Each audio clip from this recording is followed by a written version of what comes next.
Hey guys, DB Right here, and today I am continuing with what if Raditz went with Goku to Earth? And it was definitely quite an interesting story where we had essentially Raditz ignoring Nappa and Vegeta's suggestion to ignore Frieza's call back home order, and because of this, Raditz was able to get back home in time and basically run into his parents, Bardock and Gine, who were basically about to begin with evacuating Kakarot to the planet Earth. And with Raditz basically being still small enough that he could fit in the space pod with his little brother, it basically just still went off without a hitch, and which definitely had the events of Dragon Ball playing out slightly different. Basically, you just had Raditz there, which made the whole Pilaf arc went by pretty normally. The biggest difference so far in the main story is that Raditz won the World Tournament, defeating Jackie Chun in the finals, and beating Kakarot in the semi-finals. However, we are now approaching the Red Ribbon Army saga, and I think this is where things are going to differentiate quite a bit in the Dragon Ball story. Not just because there's an extra Saiyan there, just another couple of things that probably would happen. After all, Kakarot's personality and traits are slightly different. He's still pretty well silly from time to time, but ultimately he does have his he does behave more like a Saiyan than he does the kind, cheery-hearted person that he is in the original. But he's still relatively the same person, just a bit more headstrong. That's the word I'm looking for. Goku, or Kakarot in this case, is a bit more headstrong. So what will that mean heading into the Red Ribbon Army saga? Well, let's get into it and find out. So basically, through the first small part of it, as far as Colonel Silver is concerned, would pretty much play out the same, except basically, you got Raditz there too, and Raditz would step in if Kakarot couldn't handle a weakling like Colonel Silver. And so pretty much that's basically done. The Nimbus is getting destroyed, but luckily Raditz taught Kakarot how to fly, so they actually don't need the plane, so they just fly off towards the next Dragon Ball, when suddenly the cool air gets to them and they both come crashing down, both of them basically being pushed away by Snow, who's struggling a little bit more considering Raditz is taller, but thankfully they flew really fast, so they got there with basically extra time to spare, so it's not like the Red Ribbon Army's gonna straight up catch up to him, if that makes sense. So after they get warmed up and they get filled in on the story, old Kakarot decides, don't worry, we'll bust up that muscle tower and rescue your chief, no problem. Raditz going, Kakarot, wait, we don't know the full situation. Huh, that's just cowardice from you, big brother. I'm surprised at you. Remember, Raditz is by nature a bit more cautious than your typical Saiyan. He's even back during the Frieza Force, back when he was part of the Frieza Force, his essentially, yeah, he was a bit more cautious, and sometimes that was mistaken for him being cowardly, being a coward. And in some cases, yeah, that was true. It's why Raditz certainly didn't get many Zenkai boosts while he had his small time in the Frieza Force, which is why his power level's only about 250 now, instead of, 1400 like it is in the original story. And, so yeah. Basically from there, Raditz decides he's going to go with his brother anyway, and he manages to sort of catch up to his brother and halt him momentarily from charging everyone. Raditz is trying to get a good look at their battle strength and basically what they're capable of. He's seeing army tanks, all sorts of things, you know, piloted around Muscle Tower. Kakarot, being Kakarot, is just impatient, gets out of his brother's grip and just full-on charges the place, much like he does in the original story. Much like his original counterpart does in the original story. So essentially, he's basically charging in and charges his way into Muscle Tower, while Raditz is thinking of a different approach that they probably won't expect. After all, Raditz can fly, so Raditz decides to basically take to the sky, and he's going to come in from the ceiling. And basically, he essentially... Now while he's taking the sky, Kakarot is basically inside battling with Major Metallotron. And the big difference here is that this time, Major Metallotron is fully charged up. They didn't forget to plug him into the wall and recharge him this time. Metallotron is fully charged up and ready to go. And essentially, I guess you could say because Goku didn't have as much of a hard time in the Tenkaichi Budokai, you could say he's slightly weaker than his original counterpart in this point of the story. You know, no Zenkai boost after having his battle with Jackie Chun, because he didn't fight Jackie Chun that reality, he battled with Raditz instead, Raditz who pretty much beat his brother easily.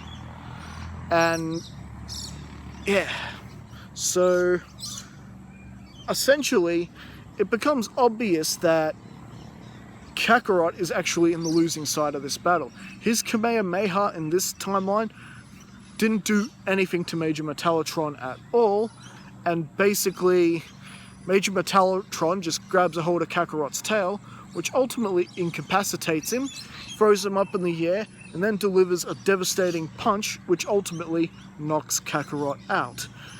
And meanwhile, the top of the control tower, with General White watching, very good, now destroy him, make mincemeat out of that brat, when suddenly he gets a call over the intercom. Someone else was watching the ordeal from his laboratory. It is the scientist of the Red Ribbon Army, Dr. Giro, and he's telling them not to do anything. You'll do no such thing. That subject could be helpful in my research. What? Doctor, is that you? Yes, and you heard me. When it comes to the Science Division, I outrank even Commander Red. You will not kill that boy. It's quite obvious he's not some average kid. So, you ought to capture him and bring him to me. And well, basically, alright, since he's knocked out, they've pretty much done the capturing, and pretty much the Doctor pretty much orders him to move him out, to move the captured Kakarot out, to their main headquarters. Just somewhere where that has a better penitentiary, and they can keep the boy under watchful guard until Giro can get there and do his thing.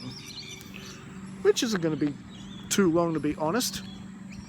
Meanwhile, Raditz has now crashed through the ceiling, and unaware that his brother has not only been captured, but he's been quietly in the midst of being relocated.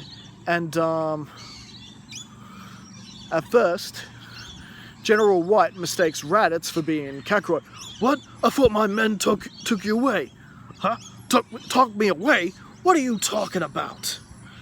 And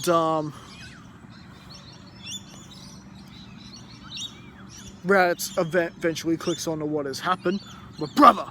Where is he? What have you done to him? So that was your brother, eh? You're too late. He'd be on his way to the Red Ribbon Army headquarters by now. Well, they've already got one of you. I suppose I can kill you. However, that's not going to happen, where Raditz basically just fires a ki blast through the general, killing him dead, and ultimately rescuing the village chief. And, well, basically they travel downwards and they meet up with android number 8, who, with Murasaki there, is basically ordering him to destroy them.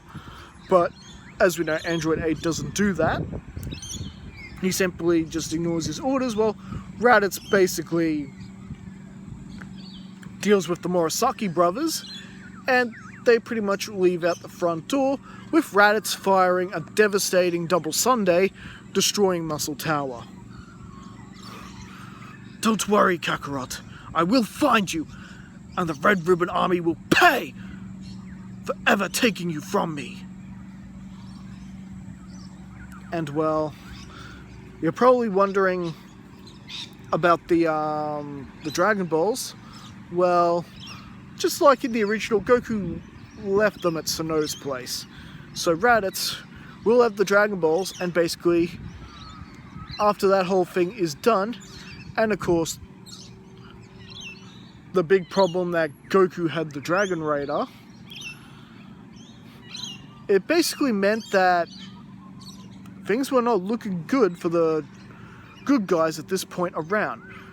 Raditz realizes he's going to need some help if he's going to rescue his brother, at least recover that Dragon Raider, and stop these Red Ribbon Army guys from getting the Dragon Balls, because it is obviously clear you cannot trust the Red Ribbon Army with Dragon Balls. So, luckily he happens to know where West is, and he's on his way to West City to see if he can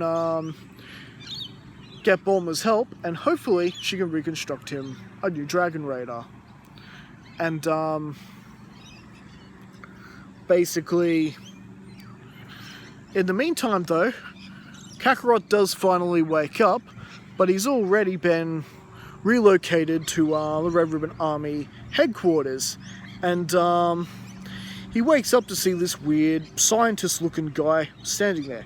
This would be Dr. Gero, and next to him is this guy that people just call General Gold. That would be Dr. Gero's son, the man who would become Android 16. And basically, they're trying to get anything they can out of the kid, but he's not talking. And, well, Android 16 tries to talk and plead with Goku, because even though he's a Red Ribbon Army guy, he doesn't like torturing or anything like that. But if Kakarot does not open his mouth and start talking, it's, his father, Dr. Gero, is going to come back here and start playing with his toys. But alas, Goku wouldn't say anything to General Gold. You can count on me saying nothing to you, you red ribbon jerk. Very well. I tried to be reasonable, but I see. A creature like you doesn't see reason. General Gold leaves the room, and basically, the Doctor begins playing with his tools, effectively sort of torturing the boy, like any other experiment where they see how certain people react to, how certain things react to heat, all that sort of thing. Basically, every horror story you heard of scientists messing with aliens you've ever heard. And with some DNA testing, it became apparent that Kakarot is indeed not human. He is not of this world. And Dr. Gero pretty much finds this all fascinating. And with a lot of the torturing and other experiments that they're pretty much, and tests they're doing on this kid, a lot of them do come pretty close to killing him. Dr. Gero backing off before he's before he's ultimately killed. And well, meanwhile, Raditz did indeed manage to find Bulma. What? Oh my god, you poor dear, don't worry. We're gonna rescue Kakarot, I promise. Bulma building a new Dragon Raider, and they pretty much get Yamcha together, and they pretty much go to Kame House to get Roshi and Krillin, and they're all basically on their way towards the where the Red Ribbon Army headquarters are rumored to be located. And, well, basically, from there, everyone's on there in the plane, ready to go. Well, Raditz, more or less, is flying ahead because he can just fly a lot faster. And, you know, perhaps if Raditz can divide the army somehow, it'll make things easier for everyone else to get in there and rescue Kakarot. So, essentially, this leads to the Yellow Company and Blue Company being ordered back to Red Ribbon Army, them anticipating Raditz's attack. And, well, it's just about nightfall, and, well, a certain something is about to happen. They may have put Goku in a nice penitentiary, but still, it was quite the room with a view, if you know what I mean. Kakarot could look up in the sky. And what was there? A full moon.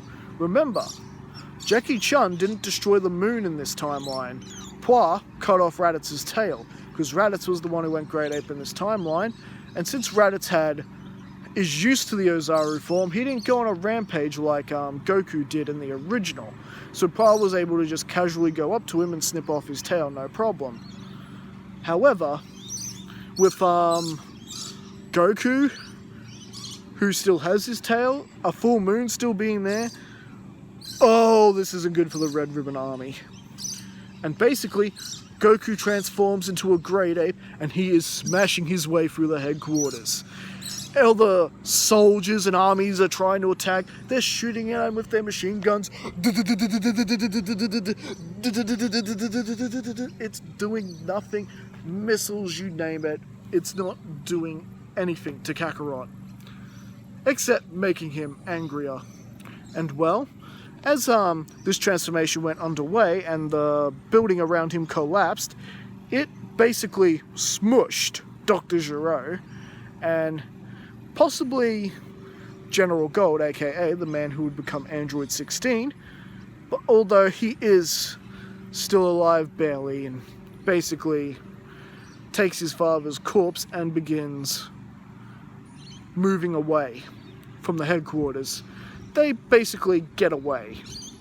And well, as for Commander Red, the only thing Commander Red could think to do at this point is try and safeguard his Dragon Balls and managing and ringing up Tao Pai Pai, trying to get some sort of semblance of revenge. You know, perhaps when this kid turns back to normal, Tao Pai Pai can find him and his brother and kill those nuisances, and then perhaps with the Dragon Balls, Commander Red can still get his wish, maybe. And then he could rebuild the Red Ribbon Army and make it even better. And well, when Raditz realizes that the full moon's up and when they get close and that there's all this decimation going on and Kakarot is essentially trashing the place, it's up to Raditz to yell to his brother and basically make sense to him when finally, when Raditz basically making sure that Roshi and the others pretty much stay away, it pretty much morning comes and Goku is reduced to his normal self, and he comes to and he sees his brother. There's like, huh? Brother, I knew you'd come. Of course I did, Kakarot. No one messes with us brothers and gets away with it. But as I can see, you kind of trashed the place yourself. What? You mean I did that? You transformed into a Great Ape, Kakarot. Oh, And well, just as they're about to get up and leave, Mercenary Tao basically ascends and basically is ready to challenge. Now Kakarot, he's in no condition to fight at the moment. He's still recovering, not just physically but psychologically from what Dr. Gero had put him through.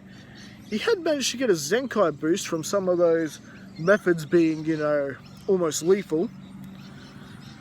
But yeah, he's just not in the condition to fight. But ultimately, Raditz goes one-on-one with Tao and pretty much makes short work of him. And,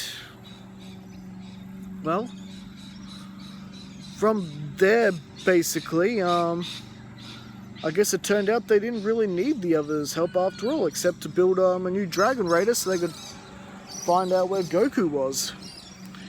And, well, they decide to continue on with their Dragon Quest, and Roshi gives the boys a bit of a hint, a bit of a pointer, so to speak. If you go back that direction where we flew from, you'll find the Korin Sanctuary. And there, you'll be able to climb Korin's tower and receive training from the Master. It can only help you, and yeah, why not? The boys are always down for some extra training. And, well, with the Red Ribbon Army decimated, yeah, why not? They got some time. They can get some training from Master Korin. And, of course, because of